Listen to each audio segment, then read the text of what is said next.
বর্ণাঢ্য আয়োজনের মধ্য দিয়ে দক্ষিণবঙ্গের ঐতিহ্যবাহী যশোরের মনিরামপুরের মাসনা মাদ্রাসার আজীবন সদস্য সম্মেলন অনুষ্ঠিত হয়েছে।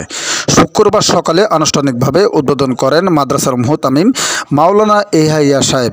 এরপর মাদ্রাসা প্রাঙ্গণে দেশ বরেণ্য আলেম ওলামা শায়েখগণ দ্বীনি আলোচনা করেন।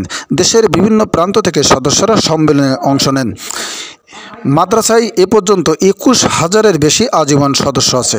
আলোচনা শেষে দেশ ও জাতির কল্যাণে বিশেষ করে মুসলিম উলামায়ের জন্য দোয়া করা হয়। উল্লেখ্য, দেশের দক্ষিণবঙ্গের অন্যতম দ্বীনি প্রতিষ্ঠান মনিরামপুরের মাসনা মাদ্রাসাটি ১৯৩৫ সালে মৌলভী এরশাদ আলী সাহেব উপজেলার খানপুর ইউনিয়নে মাসনা গ্রামে প্রতিষ্ঠিত করেন।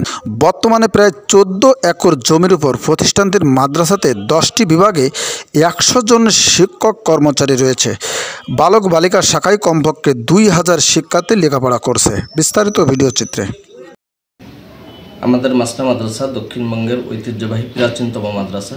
এখানে প্রায় ২,০০০ শিক্ষার্থী পড়ালেখা করার সুযোগ পাচ্ছে। শতাধিক শিক্ষক শিক্ষিকা দ্বারা 10টা বিভাগ পরিচালিত হয়। আলহামদুলিল্লাহ, লেখাপড়ার পাশাপাশি আমাদের প্রতিষ্ঠানের পক্ষ থেকে আত্মমানবতার সেবায় খেদমতে খলক ফাউন্ডেশন সর্বদা নিয়োজিত আছে। আর সাথে সাথে মানুষের আধ্যাত্মিক উন্নতির জন্য আমাদের দ্বীনি মেহনতের কার্যক্রম চলমান রয়েছে।